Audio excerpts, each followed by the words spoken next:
Hi friends, இந்த வீடியோவில் நம்ம என்ன பார்க்க போகிறோம் அப்படின்னா flat interest rate with reducing interest rate. First நம்ம என்ன பார்க்க போகிறோம் அப்படின்னா ஃப்ளாட் இன்ட்ரெஸ்ட் ரேட் எப்படி கால்குலேட் பண்ணுறாங்க அப்படிங்கிறத பார்க்க போகிறோம். ஃபர்ஸ்ட் லோன் அமௌண்ட் வந்துட்டு ஒரு 3 lakhs கொடுத்துக்கலாம். லோன் டேர்ம் வந்துட்டு 3 years. இப்போ இன்ட்ரெஸ்ட் ரேட் வந்து 12% நான் வந்து சூஸ் பண்ணியிருக்கேன்.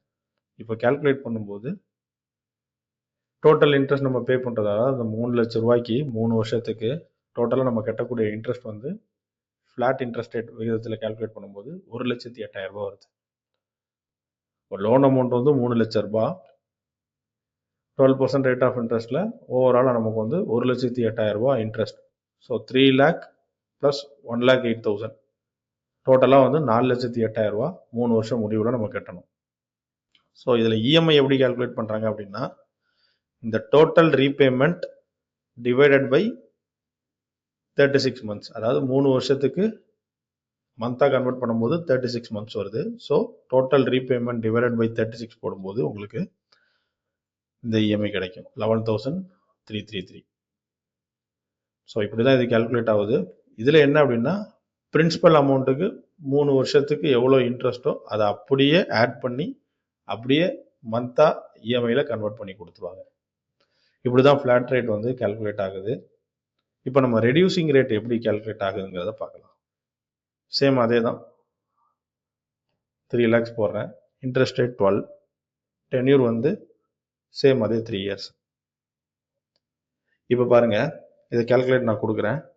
பார்த்தீங்களா, இஎம்ஐ கம்மியாக இருக்கு, டோட்டல் இன்ட்ரெஸ்ட் அந்த 3 வருஷத்துக்கு அதில் நம்ம 1,08,000 ரூபாய் கட்டணும் ஃப்ளாட் இன்ட்ரெஸ்ட் ரேட்டில்.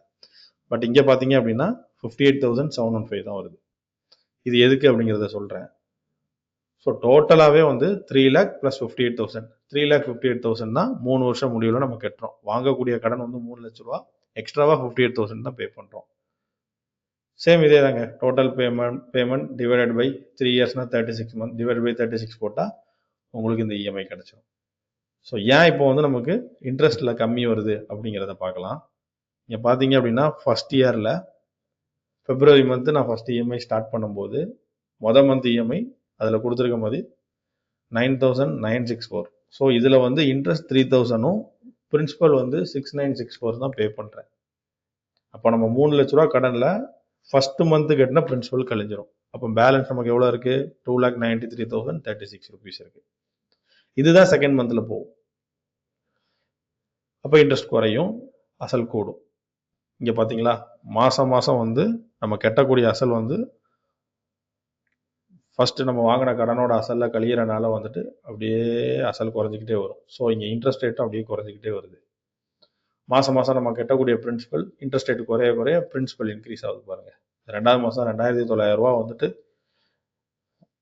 இன்ட்ரெஸ்ட் கட்டுறோம், பட் 7,000 ரூபா பிரின்சிபல் இன்க்ரீஸ் ஆயிடுச்சு. அதே 3வது மாதம் 2,800 ரூபா இன்ட்ரெஸ்ட் குறைஞ்சிருது, பட் 7,100 ரூபா பிரின்சிபல் கூடுது. ஸோ அப்படி இன்ட்ரெஸ்ட் குறைஞ்சிட்டே வரனால டோட்டலாகவே நம்ம 3 வருஷத்துக்கு 58,000 தான் பே பண்ணுறோம். ஸோ ஃப்ளாட்டில் அப்படிலாம் கிடையாது. டோட்டலாக 3 லட்ச ரூபா அப்படின்னா அந்த 3 லட்ச ரூபாய்க்கும் 3 வருஷத்துக்கு என்ன இன்ட்ரெஸ்ட்டோ அப்படியே ஃபிக்ஸ் பண்ணி கால்குலேட் பண்ணி கொடுத்துருவாங்க. பட் டிமினிஷிங்கில் மாதம் நம்ம கட்டக்கூடிய பிரின்சிபல் வந்து டோட்டல் பிரின்சிபலில் கழிஞ்சது, அது போக தான் எவ்ரி மந்த் வந்து நமக்கு இன்ட்ரெஸ்ட் ப்ளஸ் பிரின்சிபல் கால்குலேட் ஆகி இஎம்ஐயில் வரும். ஸோ உங்களுக்கு இது தெளிவாக புரிஞ்சிருக்கும்னு நினைக்கிறேன். இது போல் யூஸ்ஃபுல்லான இன்ஃபர்மேஷனை தெரிஞ்சுக்கொள்ள நம்ம சேனலை சப்ஸ்கிரைப் பண்ணிக்கோங்க.